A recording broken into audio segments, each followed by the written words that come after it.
Are you curious about bodies, pleasure, and possibilities? And what about curious about what others are up to on the planet when it comes to pleasure, sex, and play?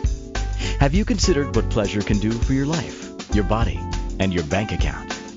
Do you know something magical, delightful, and out of this world orgasmic is not only possible for you, but totally available to you? If you're ready to be the magical, sexual, sexy beast you know you can be, and you just need the tools to get there, you're in the right place. Now, here's the host of The Pleasure Zone, sensual movement artist, relationship and sex alchemist, Milica Jelenic. Welcome, my sweet everybody's, my sweet, sweet pleasure seekers. For those of you who are listening live, watching live, maybe you're watching live on social media right now and you're like, whoa, there she is, her and her wild hair and her funky glasses. Look at her. There she is. There I am. Hi, I'm Milica Jelenic, for those of you who are just tuning in. For those of you who are tuning in and you're like, what am I walking in on right here? You're walking in on the pleasure zone, where I talk about all things sex, bodies, pleasure, intimacy. We talk about it from different perspectives on this show. We talk about it from historical, sociological, psychological, even religious. We have a show coming up in a few weeks all about looking at faith and intimacy, which is very exciting. I'll be talking to an expert in faith and relationships simultaneously. Very excited about that conversation. Have a little sing for the person I'll be talking to. So very excited about that. So what we're talking about today is rejection. Why? Because we've all gone through it. I actually don't know any single one person on this planet who hasn't experienced rejection on some level, whether it's been through friendships. You could have been in kindergarten and somebody was like rejecting you as a friend. You might have been rejected from the time of birth. You might have felt rejected. Maybe you didn't get the love you desired or anything like that. Maybe you got rejected in relationship. Maybe you got rejected at work. There's always rejection going on somewhere. You've probably been rejected. If you've been alive for more than 13 seconds, the chances are you've been rejected. So we're going to look at that today. We're going to look at the value of what rejection can do for allowing us to not only build character, but develop communication skills, find out what we really desire, get really clear, learn some new skills like active listening. So all kinds of things that can be useful in relationship, even though it's rejection. It's not fun, right? It's not comfortable. And a lot of my titles, when I know I'm putting out titles for shows that people are generally like, it's not a sexy title, it's not all about a kink, I tend to know that a lot of people are probably going to shy away from this unless it's a show that they actually really need this information. It's for their sanity. It's because they're going through it and they need this show so that they can feel like maybe they're not alone in this. Maybe they need a little support. In the show, I really hope to offer you support. If you do need extra support outside of this show and you've experienced a lot of rejection and you're like, how do I deal with this? I don't even know how to manage my life with all this rejection. You could get rejection from work too. Like there's so many ways we get rejection. We'll talk about that more though. So if you're wondering, how do I deal with rejection? I think one of the things to do is to get support, right? So if you need that, you can connect with me. You can find me through my website, milicajelenic.com. That's MILICAJELENIC.com. At the very bottom, I have a book now link. You can click on that. You can book 15 minutes for free with me. Anytime after that is a paid for time, but feel free to book the 15 minutes free and see what I can offer you. I'm happy to see what I can contribute. So let's get into what is actually rejection to a lot of people. So I'm not going to go into the etymology of rejection, even though I do love etymology. I'm going to use it this more from the energetic standpoint of like, how does rejection feel?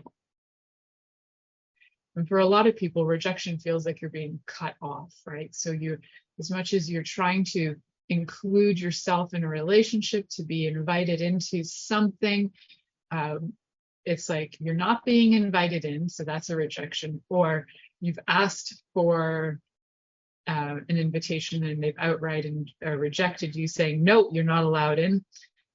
We've had this through many, many different ways, or sometimes rejection can even be quite subtle and you don't even realize you're being rejected.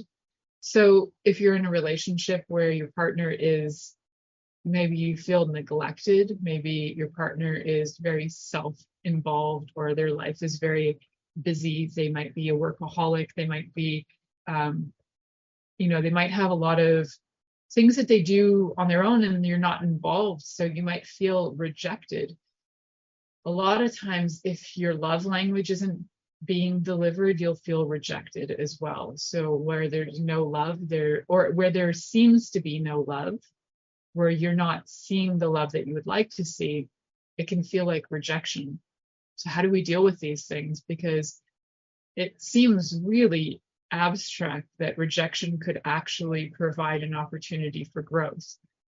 But the truth is that it can, that even though it can feel terrible, rejection is one of those things that can help also have you build awareness and clarity on what you desire. So if, for example, if you're a person in the relationship that tends to be more sexually active or interested, then you might find that approaching your partner for physical intimacy, for sexual intimacy, and that they're not at the same like sex drive level as you are, you might feel a lot of rejection on a regular basis with your partner not being physically available for you. You might have a partner who's demisexual as well, who takes a lot to be able to be turned on, needs to have the emotional connection, doesn't just get turned on on a whim. Totally happens. You might also have a partner who's got really low sex drive, and that is not a wrong thing at all. It's everybody functions at a different level. It can be frustrating in a relationship when that's the case. However, it's not the end of the world. So what we need to do is learn a few things around communication, which we will be talking about. So when one partner expresses desires or needs, and those desires or needs are not met by the other partner, you can tend to feel like you're being ignored, which is a kind of rejection, or like you're not being acknowledged, also kind of rejection. And all of that can cause tension in the relationship, can lead to things like resentment, can lead to feeling like there's distance, can also lead to like this feeling of disconnection in the relationship. So figuring out how do we bring that back, right? How do we bring back connection when things feel so disconnected? So we're also going to look at how do we do that? How do we communicate our needs? How do we communicate our desires? How do we ask to be seen, right? So it can be an awkward conversation to say, look, you're not, if you could go around saying, look, you're not seeing me, which is a blame, right? And when we're talking about how to communicate, we're going to be talking about using the I a lot. Like, I feel like you don't, I feel like I would like to be heard, and right now I don't feel heard. So it's wording things so that the blame isn't going out to the partner, because this is about your feelings and owning your feelings. If you feel rejection, it's not about telling the other person they rejected you. It's about looking at what is going on that has you feel rejected.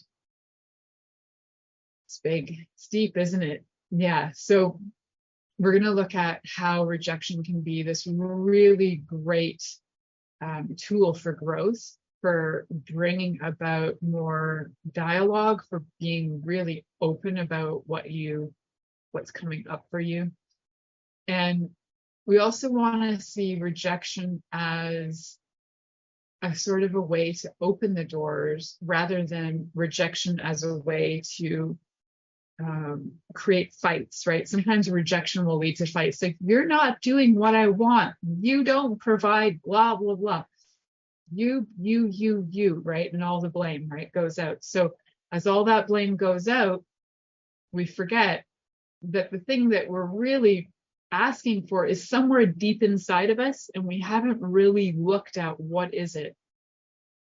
So rejection, say for example, I gave the example of a partner who is asking for a lot of say sexual contact, intimacy, physical intimacy in whatever way that happens to show up. And the other partner is not on the same page with that. Maybe their sex drive is different. Maybe they don't feel the same. And things change over time as well.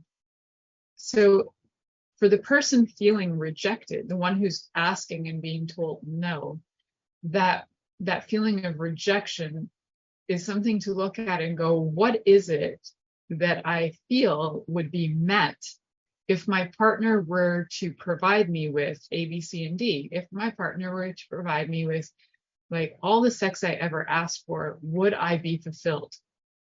Now, you might have more fulfillment, but the actual truth of it is there's something deeper, right? So we're looking at like, what is that? And so part of that is to see, is the sex actually part of the love languages that you'd like to have filled, which can be one of those dialects of touch.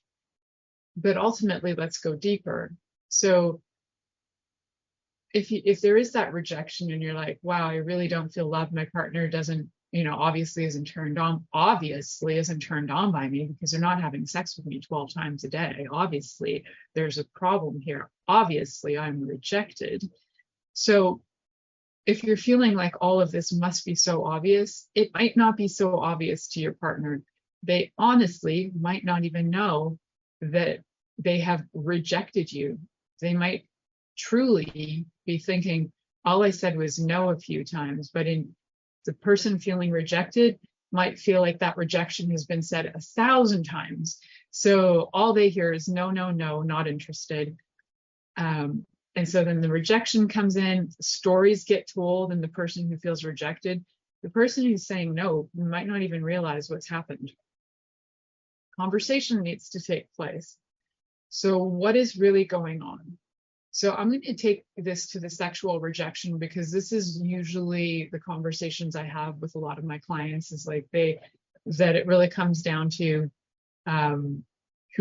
one partner would like sex more than the other, and then we come into negotiating what that means for them, what they're getting from it, what is ultimately, as much as sex is a great release and great endorphins coming out of it, all those happy hormones that can come from having sex, there's usually something else going on, that the desire for sex is not just symbolic, but energetically it can have you feel more connected. So is there a feeling of disconnect? And are you using sex to connect with your partner, your lover, in order to feel acceptance rather than rejection? Are you using sex in order to feel like you're loved? And you might be. And your partner might not be physically able. Maybe there's something going on with them in their health, or there might be something emotionally going on where they're not able to connect. So maybe they're going through something like a depression or sadness or stress or something. So they're not able to meet you at that level. So this is where a time of some negotiation can be helpful. And also discussing what it is that you need in order to feel like your love languages are being met. And also, speaking from the I place, you're going to start to see what it is that's actually going on inside. So it's an interesting conversation that instead of saying, you don't do this for me, and you don't do that for me, and you never do, you never want to get kinky with me. Okay, stop.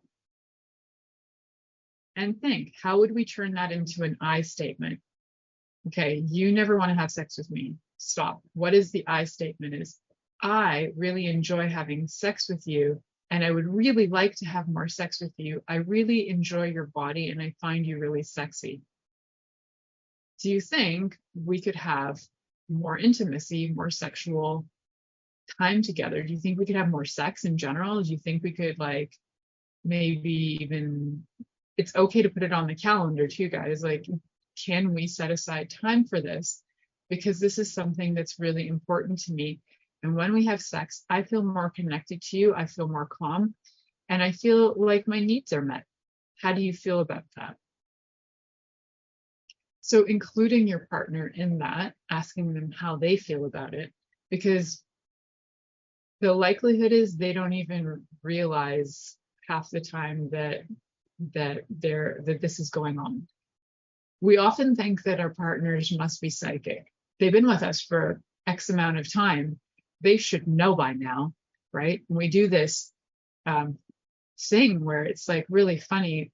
We actually reject ourselves first, like they should know.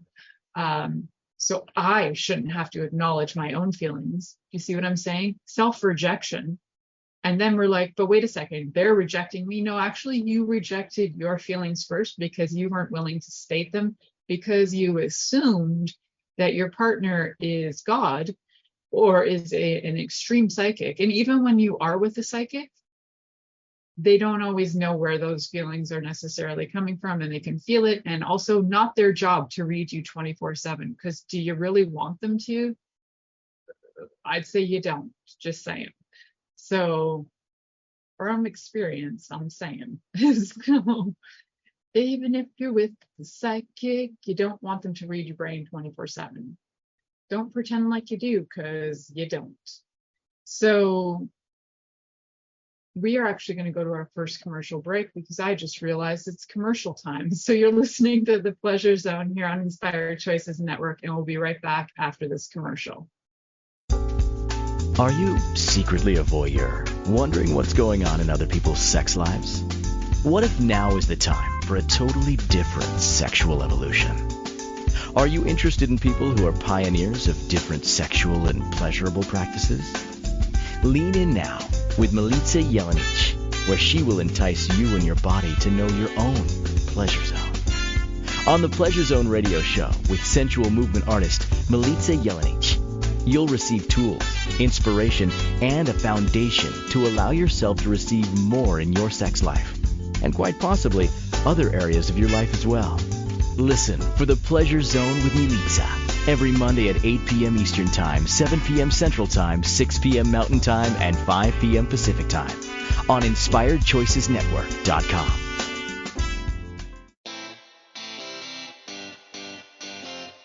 Are you a subject matter expert? Are you here to share your expertise with an audience waiting to hear from you in only the way you can deliver? Are you ready to have your voice amplified across the airwaves? Inspired Choices Network has a global radio platform streaming to millions of people across the world. Professionally produced and supported by an accomplished team every step of the way, you can broadcast from anywhere in the world, knowing your voice matters, and we ensure it is delivered with ease and efficiency. Eager to hear your message, the world awaits. Contact us today to become an Inspired Choices Network radio host. Email become a host at InspiredChoicesNetwork.com. This is The Pleasure Zone with sensual movement artist Milica Jelenic. To participate in the program today, join our live studio audience in our chat room at InspiredChoicesNetwork.com. You can also make the choice to ask or comment by email. info@milicajelenic.com. Now, back to the program. Welcome back, my sweet, sweet pleasure seekers. Tonight, we are talking all about the value of rejection. And I know it sounds crazy, because how can rejection be any good? Now, I'm sure you've heard, your grandparents say, it's good to fail. Failure's a good thing. It's the same with rejection, right? So rejection can actually be an incredibly valuable component to relationships. As I mentioned earlier, we were talking about being able to recognize the I part in rejection. So if you're feeling rejected and you want to say something to your partner, keep it in the I form. Like, I would really love to have sex with you. It helps me feel connected to you. Instead of saying, why don't you want to ever have sex with me? Right? Very accusatory, which is a really great way to start a fight. Now, if you get off on fights, go for it. Start with accusations, build on accusations. However, if fights don't turn me on, then start with the I, own it. I really love to have sex with you, and I'm hoping Would it be possible that we could have more of that? Thank you so much, good sir. So the value of rejection for relationship growth is our conversation tonight. If you're just jumping in now, for those of you who are just jumping in right now and you have not actually ever heard of this show before, you're in for a treat. There are over 400 episodes available of the Pleasure Zone, and you can be sure to download them on the Inspired Choices Network smartphone app. So go over to any of where you get your apps, and you can download the Inspired Choices Network app. You can access all my episodes there. So fun and so easy. I can be with you all the time. You can also find us on other podcast locations, but if you go right onto the Inspired Choices one, it's right there. Just with that sound too, it's right there. So rejection, I know it can be excruciatingly painful to experience, and I've been through it. I've been through it more than once. And I know I've also rejected people. And I know that even sometimes being on the other side, having to be the one that rejects, is equally as painful as rejecting somebody else. Now, if you're a people pleaser, you'll probably not reject people outside of yourself. You'll reject you instead of rejecting others. So you'll say yes, yes, yes to everyone, even though it might be to your detriment. So people pleasers, my friends out there, actually learning to do rejection, learning the value of no. No is a complete sentence, is actually very healthy. So rejection, to me, as long as you're not coming from cruelty, some people are just mean about it. And I'm talking about generally healthy relationships where people would like to have conversation and they'd like to build on things and heal something if there's issues going on, is a little bit different than somebody who's just outright cruel and rejecting. To me, that's like what happens in schoolyards when kids are just being cruel and saying, you can't play, you don't have the right toy, you're not part of the group, you don't know our secret language, blah, blah, blah. Part on that. Rejection. That's rejection, and that's cruel rejection. There's also rejection where a person is saying no to you because they're honoring them. And that is really cool. I actually just had a conversation with a client the other day. She was in a lot of distress. I get that a lot for the work I do. And so I got on the phone with her, and she wanted to apologize for not coming in. So I occasionally travel in to work at another location, and I'll contact people to let them know I'll be in the area. And usually she's able to go. And this is one of the first times she didn't go. And she said, no, I can't come. I said, okay, that's cool.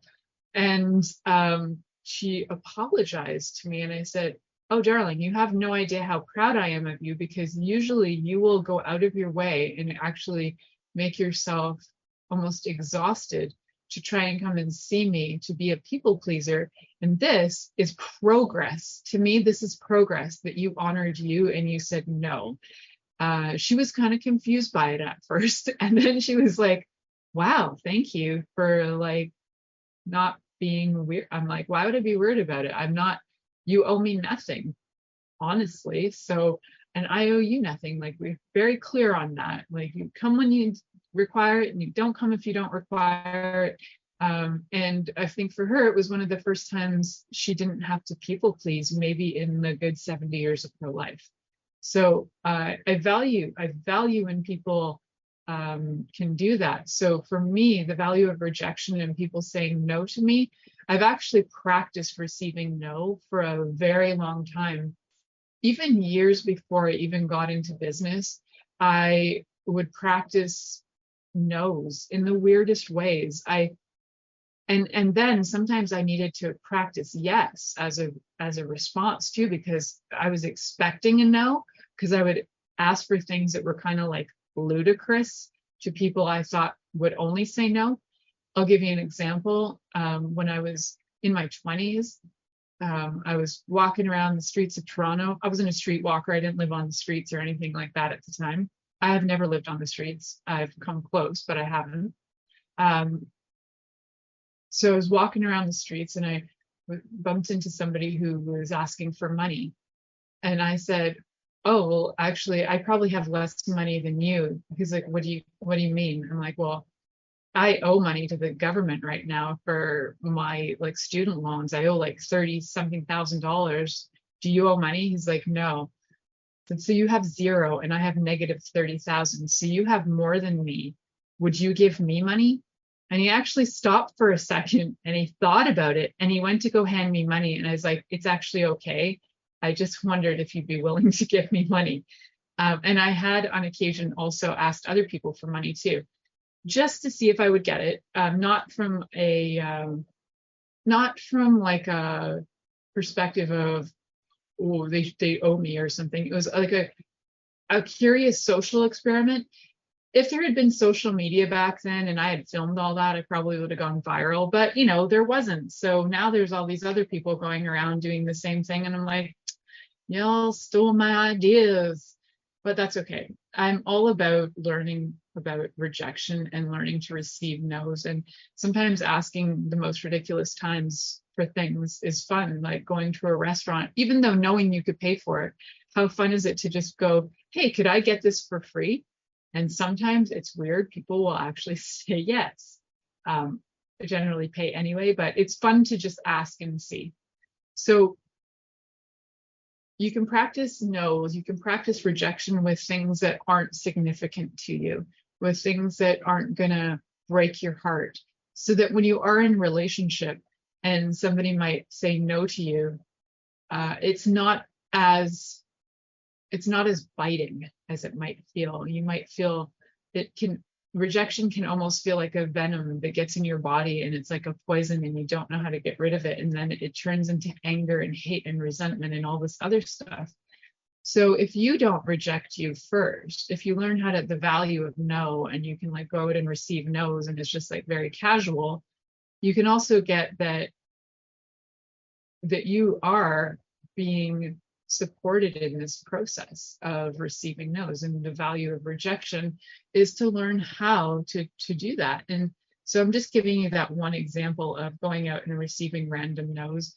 I do it for fun. It's just like a fun thing. And I've taken my kids' friends out and had them try it, and they get so awkward. I'm just like, go ask for stuff, see what happens. It's not the end of the world. Somebody's going to say no to you. What's the big deal? Right? So if you can learn rejection, I think if you can learn rejection as young as possible, the better off you are. So if you can even teach kids no and learning rejection, right? Learning the value of no at a very young age is very valuable. No. End of story. No. So then what do? We're going to learn how to work with some of these feelings of rejection with your partner so that you can feel less sadness, less frustration, and start to have a very functional relationship with better communication.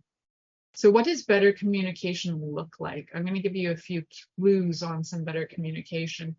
The first one we're going to look at is practicing empathy and active listening. So I actually was thinking about this because I had my cousin and her kids over on the weekend, and was watching my kid be at the age of 15 use a bunch of tools that I used as a parent with my child. And I watched this and I was like, wow, look at you practice empathy and teach empathy. It was really cool to see that there's like a little squabble going on. Somebody was stealing somebody else's boots I say stealing because they said they borrowed, but there was no permission. And I explained that borrowing happens when you ask and you're given permission. Stealing is when you take it without asking or haven't been given permission. That was like a big thought for an 8-year-old to think about. And then Ziva, my kid, was saying, how would you feel if somebody did that to you, right? That's the question for empathy. Now, a lot of us are naturally empathic and we feel other people's feelings, but we don't know what's going on and we don't know how to decipher it. So the question comes in is, how would you feel if somebody did that to you? And if you wouldn't like it, then don't do it, right? It's really, it kind of gets that simple. So if we're going to be as simple as, if you wouldn't like it, why would you do it? Would you like people accusing you of things in relationship, like, you're not doing this for me, you aren't blah, blah, blah? Do you like when those words come at you? Probably not. So what language do you like to hear? And that's the kind of language that you can play with delivering to your partner so that you can have a more functional relationship, less accusatory, more empathic, and more active listening, which we will talk about in a minute. But first, we're going to go to our commercial break. You're listening to The Pleasure Zone here on Inspired Choices Network, and we'll be right back after this commercial. Are you secretly a voyeur, wondering what's going on in other people's sex lives? What if now is the time for a totally different sexual evolution? Are you interested in people who are pioneers of different sexual and pleasurable practices? Lean in now with Milica Jelenic, where she will entice you and your body to know your own pleasure zone. On the Pleasure Zone radio show with sensual movement artist Milica Jelenic, you'll receive tools, inspiration, and a foundation to allow yourself to receive more in your sex life, and quite possibly other areas of your life as well.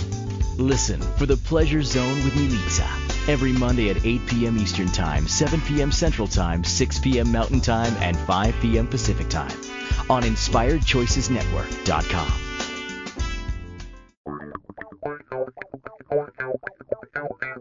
Interested in masturbating for money, copulating for consciousness, and pleasuring on purpose? 21 Days of Sexual Magicism with sensual movement artist Milica Jelenic is an exploration of tools, processes, and actions that you can use to create more for your life, your body, your money inflows, and so much more. Graduated learning for all levels of interest. Learn at your own pace via video classes or join the yearly live class. Take a peek at www.milicajelenic.com.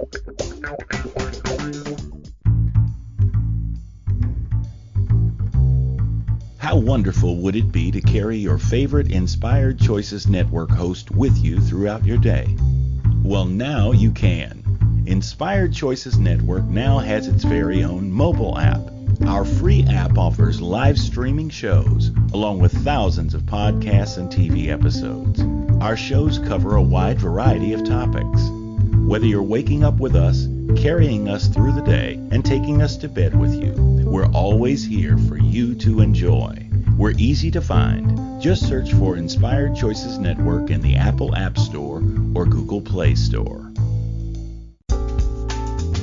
This is The Pleasure Zone with sensual movement artist Milica Jelenic. To participate in the program today, join our live studio audience in our chat room at InspiredChoicesNetwork.com. You can also make the choice to ask or comment by email, info@MilicaJelenic.com. Now, back to the program.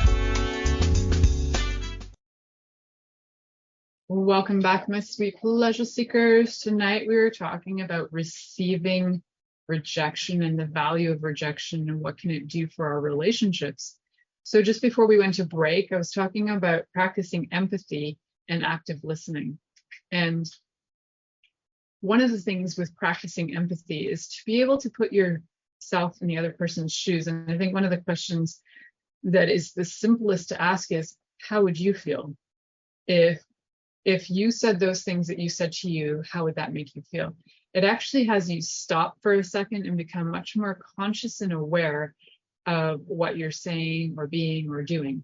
And it can take practice. If it's something that you haven't been taught as a child, it does take practice. It's a new skill to learn. So learning how to do that, stopping, putting yourself in the other person's shoes, and then asking questions or even reflecting on what the person said, instead of, again, not going to blame, but using the eyes is really helpful. So we'll kind of talk about some examples. So first things first is when you are, when I was talking about practicing empathy and being in the other person's shoes. So if a person says to you, I was really hurt when you did A, B, C, and D. As an active listener, what you would say is, so what I hear is that when I did A, B, C, and D, I hurt you. is there something that I could do different? And yes, we actually need to teach people how to treat us. And there is no standard answer for how they could or should treat us. So is there something I could do better? The answer to that isn't, well, you should just know what to do. I shouldn't have to tell you. If you're actually going to defensive actions like that, you probably don't even know what's going to help you yourself. So you're just like in defensive mode. Instead, you could go, you know what? I don't know right now, but what I will do is I'll reflect on it and I'll let you know when I know. Do you see how that kind of clears it up? Instead of going, well, you should know. Why should I tell you? I've told you 500 times. Why should I tell you again? I have a friend who is the CEO of Inspired Choices Network who has mentioned many times, you have to tell a person 400 times before they hear you. And ain't that the truth? And the truth thing is that that is true in relationships as well. You might have to say it 400 times, and you might not say it 400 times the exact same way. You might switch your wording up so that it can shift. Blaming of going, you never, blah, blah, blah. There's about the 300 times and the person shuts off and all they hear is the Charlie Brown noise. And then 301, you've switched your tone and you went, I just want to talk to you about how I feel when you say no for sex is I feel rejected and I feel like you don't love me. Oh, hallelujah. You're not saying you reject me and you make me feel like poo and now I feel like you don't and you don't love me. Instead of saying that makes me feel like you don't love me. You don't love me is accusatory and giving that person feelings, whether that's true or not. It can, if you're ready for war, go there. So yes, we actually need to learn how to communicate with each other. We have not been taught. I don't know very many people who have, although I'm seeing some pretty cool tiny beings on Instagram and different social media platforms that have parents who are very clear with facilitating this with their kids, and they have language that will say stuff like, when you said this to me that I couldn't go outside, I was very hurt. And when I got hurt a little later, I was very sad. And when I was sad, I felt like you didn't love me. And I just watched a kid say that on Instagram who was about 3 years old, was very emotionally aware. And I was like, absolutely brilliant parenting to be able to give your kids the language. And not all kids can do this either. So it's not just the parenting. Some kids are just naturally taken by being able to say how they feel as well, right? So this is their emotional awareness plus facilitated by parenting is an amazing thing. That's really cool. And to see little beings be able to do that and be really clear and calm when talking about how they feel hurt. I'll see if I can find that video. I was just taken away. It's absolutely this child's words. And you can tell that this child has heard these words many times because the parent probably sits down really calmly and explains everything to the child so the child can explain very calmly back what's going on. So how do we practice empathy is acknowledge that you're not the only one with feelings in this relationship and the other person might have feelings too. The willingness to step into the other person's shoes and feel how they feel instead of going and saying things like, well, I just don't feel that way. So, okay, yes, I know you don't feel that way. This is why the discussion has come up. Are you able to step into that other person's shoes to see how they feel rejected? And are you able to have a conversation about it in a mature way so that you can also not just be on the person who's feeling rejected? This isn't all just about them. This is about relationship development. So it's about active listening, practicing empathy as well. So how do we active listen? Really being able to see the other person's viewpoint, be calm, be quiet, listen to them. And you might drift off in your eyes or whatever. A lot of times when people do roll their eyes back or up or whatever, they're kind of tapping into their thoughts and trying to tap into their memories to see if they remember what you remember. So it isn't like a rejection always. So knowing some things about body language can be helpful as well, so that you don't feel like, there they go rolling their eyes at me, there they go looking off on the distance, like they're some other zone. I look off in other zones all the time, even on the show. If you ever watch the videos, I look off into the twilight while I talk to you guys. And sometimes it's the animals, and yes, it's lovely. I can be doing both things at the same time and be present with you while I'm speaking. So the other thing that can come up with active listening is to be able to respond in a way that is active and not or actively listening and repeating something that was never said because you're in la la land in your own imagination and you're thinking of something completely different and don't have the capacity to be present for 35 seconds. So being present means that you hear what the person is saying, you look at them, and then if they ask you, did you hear me? And then you repeat back, not necessarily verbatim, but you repeat back the gist of what they said, then you know you have an active listener. Also, a person can active listen in other ways where they might give you a comparative story so that you know. So their way of active listening, which is true for a lot of people on the spectrum, that, you know, the tendency to be able to give a reflective story like, oh yeah, the thing you were just saying, it reminds me of this experience I had when I felt rejected, blah, blah, blah, blah, blah.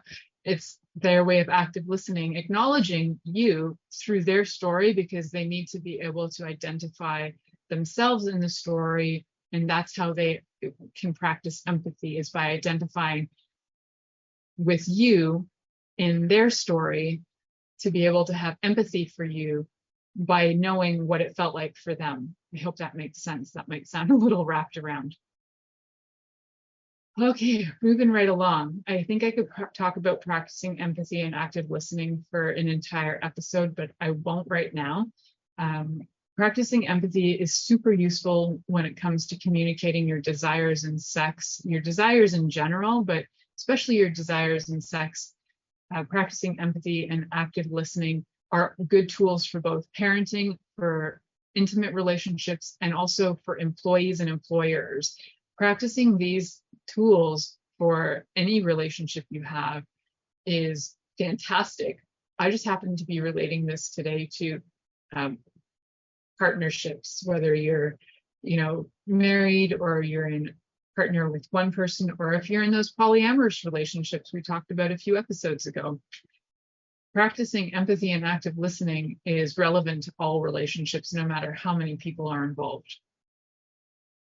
What I mentioned before, and a few times I've mentioned, is communicating your feelings constructively, which is when I was talking about using the I rather than doing the accusations. Now, accusations are easy to come up with. You did la la la. We're very easy to project that stuff about everybody else and their behavior. So it super invite you to check into your feelings. What is going on for you? And yes, it's a little bit tougher and a little bit more emotional. And this is where you're going to get to the truth of things. So when communicating with your partner about rejection, it's crucial that you use the words I and be constructive. So rather than going, you always reject me, you can try saying things like, I feel hurt and rejected when you don't spend time with me. Now, do you feel like the difference? Very different, right? Like, you, why are you hurting my feelings all the time? Okay, this is how do you feel? Oh, I feel hurt. Oh, okay. That's cool. And then if that person feels hurt, you can't say, well, you shouldn't feel hurt. Well, it doesn't matter that you think they shouldn't feel hurt. They feel hurt. Acknowledge that. That's part of that active listening. Okay, I hear you that you feel. So here's the active listening from the I feel hurt and rejected when you don't want to spend time with me.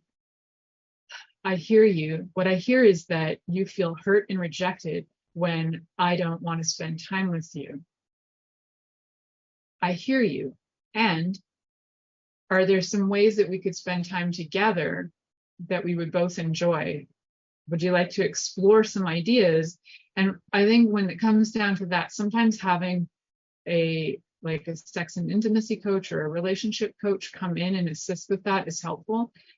When we're negotiating things, I like to bring partners in and have people come up with ideas, each person bringing ideas to the table. So whether you bring 3 ideas of what you would like to do to spend time together, and your partner brings 3 ideas together of what they would like to do to spend time together, throw them in a hat. You've got 6 ideas now. That could be 6 weeks, or say 3 weeks, where you're spending time, intentional time together twice a week or once a week. You've got 6 ideas to play with, and they can be recycled. Pull one out of the hat, do it.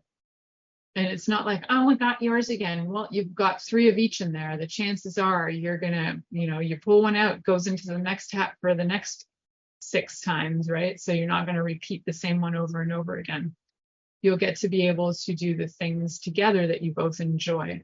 I don't even know how this is happening, but we're at the next commercial break. So we're gonna move on to some of the other tools for working through rejection and having better communication. When we come back, you're listening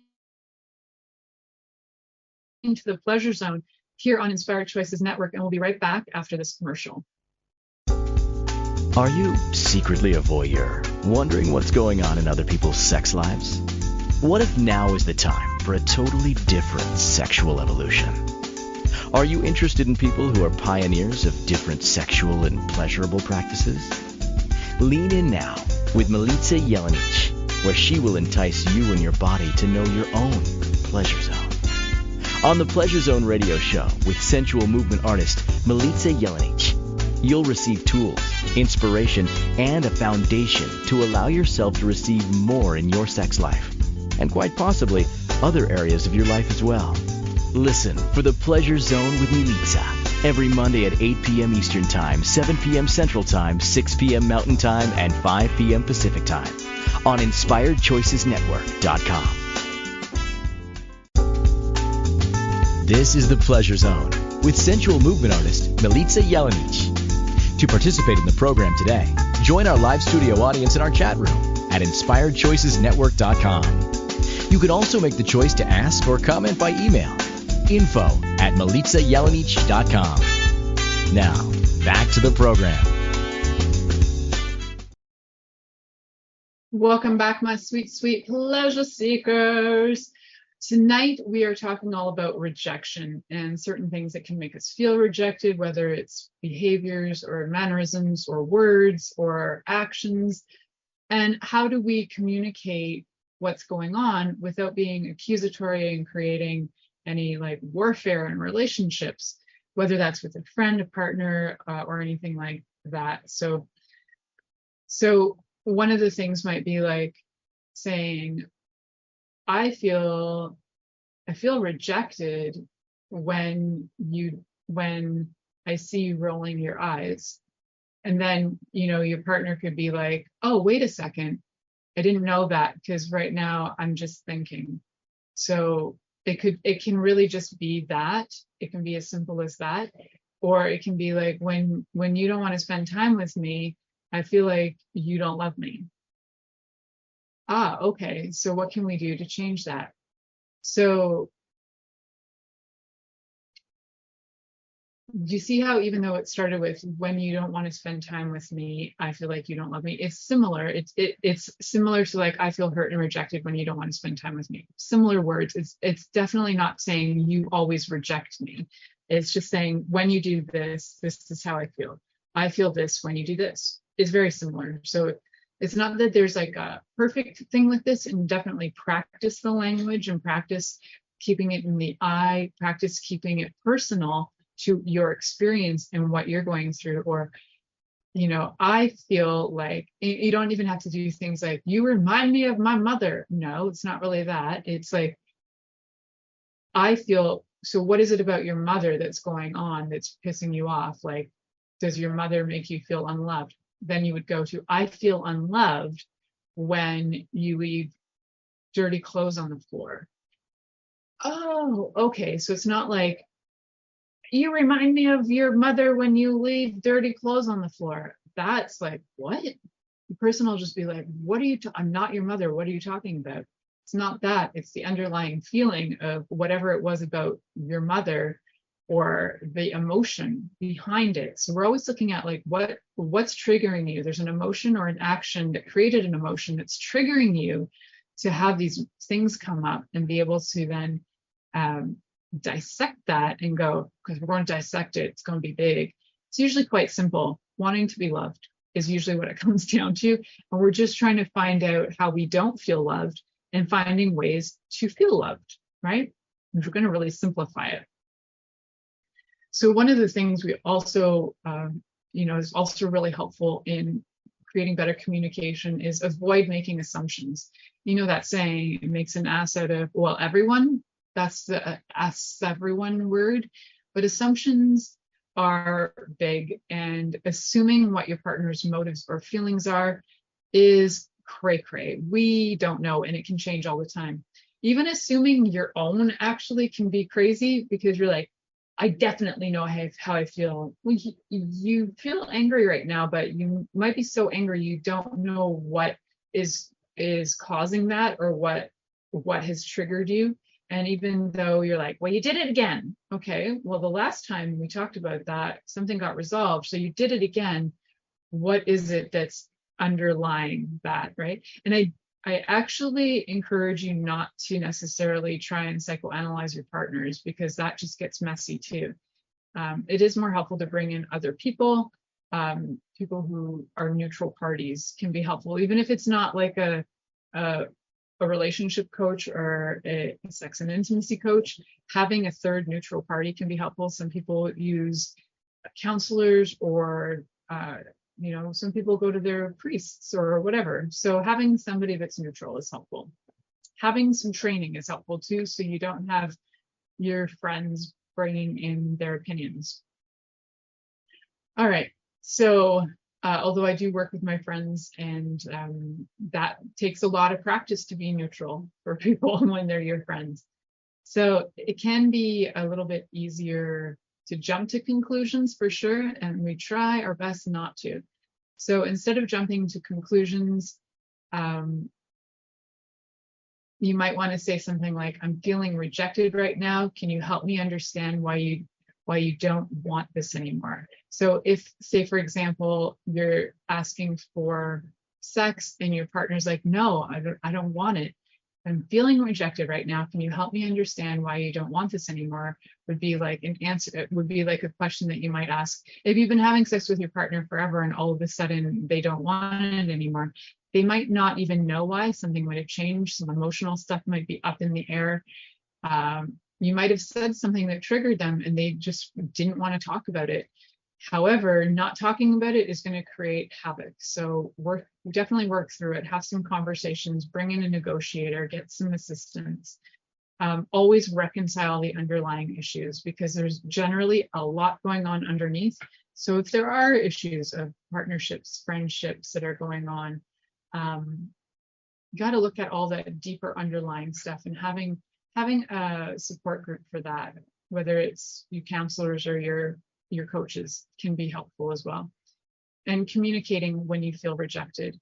If you can do that right off the bat, it's helpful, rather than going back, 12 years later and going, remember on October 13th, 1912, darling, you came in that one day and you threw the flowers on the ground and you stormed out of the room, and then you threw the coffee at the wall. Well, that day I felt rather rejected, and I know it's been 111 years later, but I still hold on to that resentment. Do you get how cray-cray that is? Yeah, I know I took 111 years, but 111 years is a long time to hold on to stuff. So let's deal with it within a few days, so that your partner knows what the heck you're talking about, so they don't feel like they're insane and you don't feel insane either, trying to remind them and bring up old stuff that was probably laid to rest in some people's minds, but then in others, it's still floating around there like a pile of sludge. Let's clean the sludge and have the conversations way sooner then later for sure. So remember for this week to stay tuned in and turned on. We have some great shows coming up. Next week is the Pleasure Playbook for Sexual Bliss. Let's have fun with that. Thank you for listening to The Pleasure Zone with sensual movement artist Milica Jelenic. The Pleasure Zone returns next Monday at 8 p.m. Eastern, 7 p.m. Central, 6 p.m. Mountain, and 5 p.m. Pacific on InspiredChoicesNetwork.com. We hope you'll join us. Until then, have the best week of your life by choosing to be turned on and tuned in to your body.